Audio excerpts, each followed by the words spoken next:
Depression की बीमारी के बारे में बताएं, क्या ये आम अफसरदा रहने से, आम सैडनेस से अलग है? आम से किस तरह अलग है कि जो डिप्रेस्ड मूड है वो फिजियोलॉजिकल फिनोमिना नॉर्मल है. हम में से किसी को भी किसी भी स्ट्रेस, टेंशन, फ्रस्ट्रेशन से हो सकता है और बगैर उसके भी हो सकता है. लेकिन वो लो मूड जो है वो लास्ट नहीं करता, लंबा वक्ती तौर पे होता है. और मुख्तलिफ लोगों को आपने देखा होगा अपने लो मूड को मुख्तलिफ तरह कोप करते हैं. कोई सो के, कोई खा के, कोई लड़ के, कोई झगड़ के, कोई ट्रैवल करके. लोगों ने अपने अपने वेज ढूंढे हुए हैं और वो उसको कोप कर लेते हैं. तो वो फिजियोलॉजिकल वेरिएशन है. लेकिन वो पैथोलॉजिकल तब बनती है, जैसे पहले बात थी, कि अगर वो इन रेमेडीज़ से बेहतरी ना आए. कई लोग नमाज पढ़ लेते हैं, विरद कर लेते हैं, वो संभल जाते हैं, ठीक हो जाते हैं, वो फिजियोलॉजिकल है.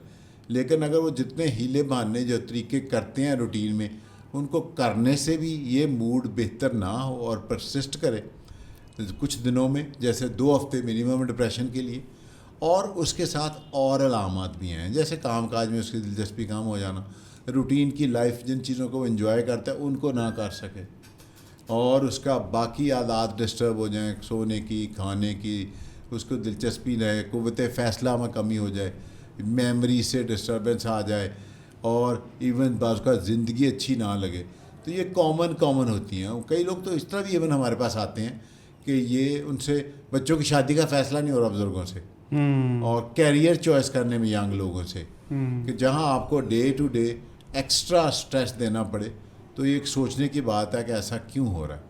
तो एनी ऑल्ट्रेशन जो परसिस्ट करे इन नॉर्मल रूटीन की लाइफ वाली चीज़ों में, या इवन शदीद केसेस में ज़िंदगी अच्छी ना लगना, सुइसाइड का सोचना. आपको पता है कॉमनेस्ट कॉज जो ज़िंदगी ख़त्म करने की वजह है वो डिप्रेसिव इलनेस, अपनी ज़िंदगी ख़त्म करना.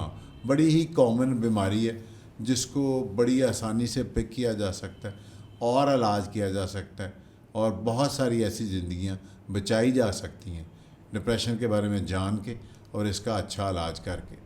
असल में लोग देखें, वो आप एक दफ़ा लोगों ने भी कहा, आपने भी एक दफ़ा कहा था कि रिलीजन को लोग as a source of support use करते हैं.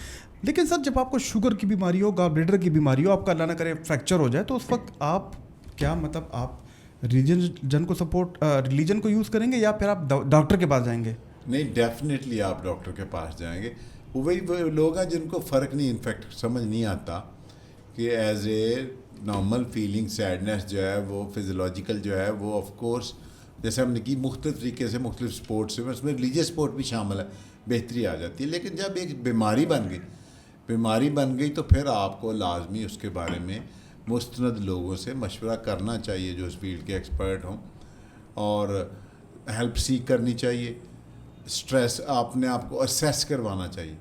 और वो डॉक्टर्स भी माशाल्लाह ऐसे नहीं हैं कि बिला वजह आपको ट्रीटमेंट दे देंगे, या जो बहुत सारे मिथ्स और मिसकंसेप्शन हमारी ट्रीटमेंट से हैं कि लगने वाली अद्वियात हैं, गर्म हैं, वज़न बढ़ाने वाली हैं, ऐसा हो जाएगा. ऐसा नहीं है.